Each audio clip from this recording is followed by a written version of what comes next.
Yeah. Yeah. Back in 1 Samuel 2, well, I promised Ed we'd study 1 Samuel 2 today, and we have 9 minutes to do it in, Ed.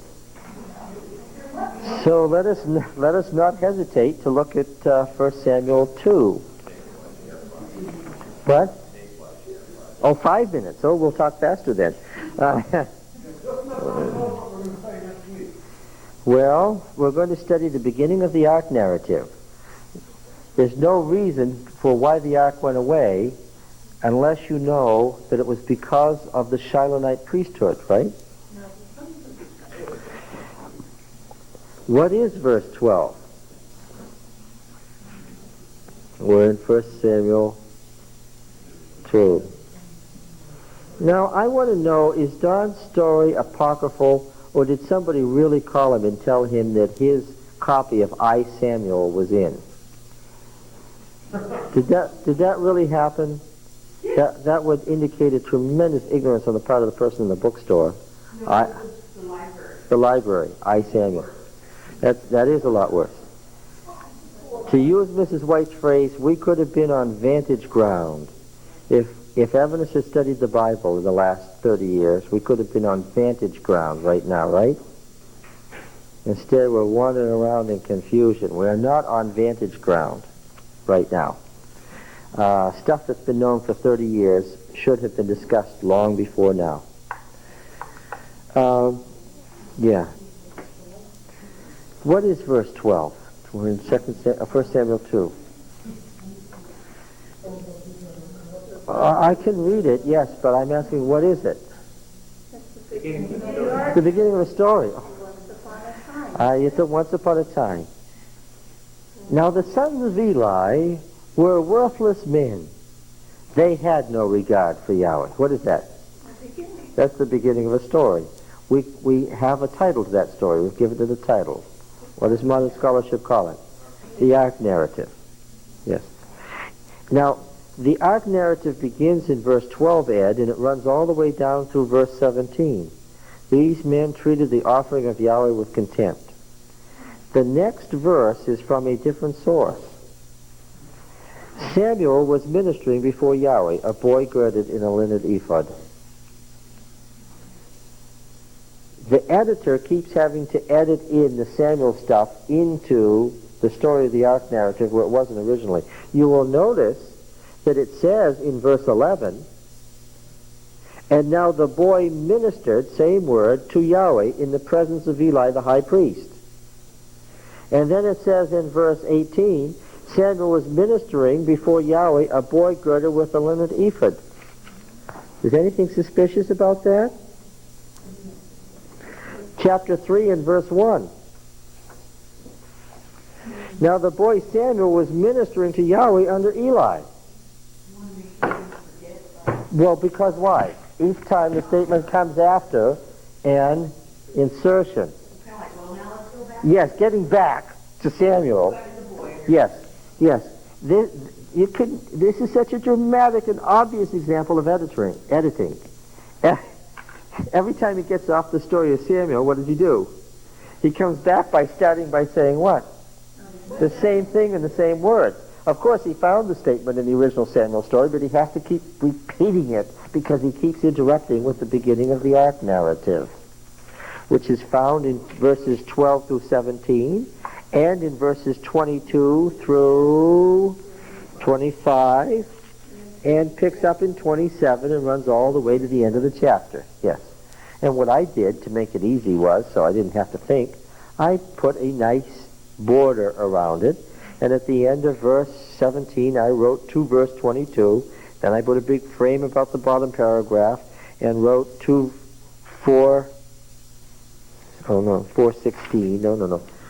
And then I put a big frame around verse 27 to the end of the chapter. So I would know that these things in the boxes are all the ark narrative stuff. By the way, how is Samuel presented here?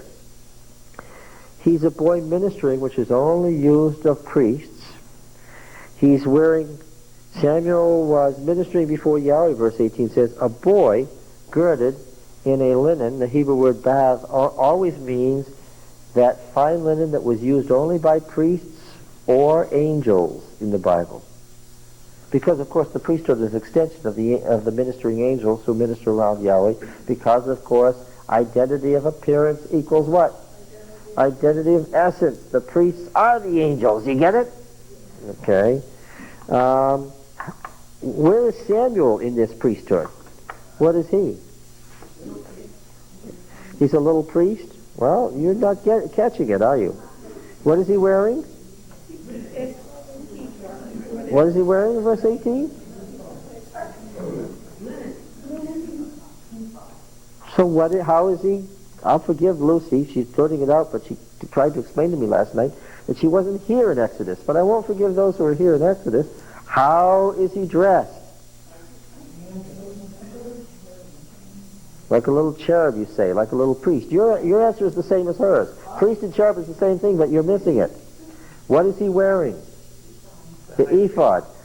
Yeah. He's dressed how?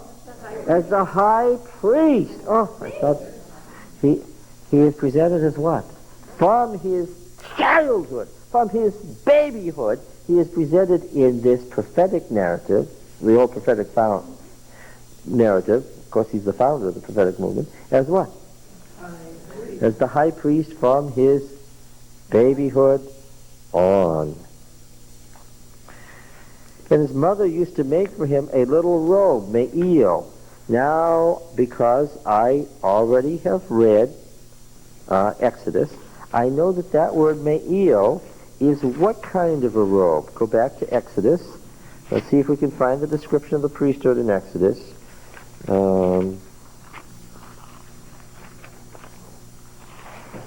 What does the high priest wear? Well, where does it tell us what the high priest wears?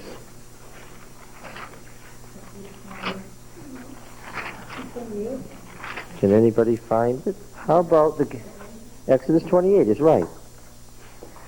Verse 4. These are the garments which they shall make: a breastpiece, an ephod, a robe, me'il. You know that beautiful outer robe that the high priest wore? Samuel wore one of those in his babyhood, the story is telling us. And who made that beautiful robe? His mother. So she wasn't just bringing him a nice little coat or garment. She was making what? The high priest's robe.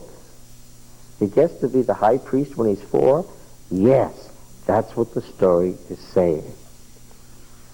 And so the juxtaposition then of the Samuel story with the beginning of the Ark narrative is especially dramatic, because the priesthood of Shiloh is what? Is corrupt. It's totally corrupt. However, fortunately for them, they have what? A priest coming on who what? Who's absolutely good. No middle ground. The way it's set up. Okay? So follow the story. We're going to see where this leads next time. Thank you, Tom, for what wasn't an easy class to follow. Thank you for your attention. I will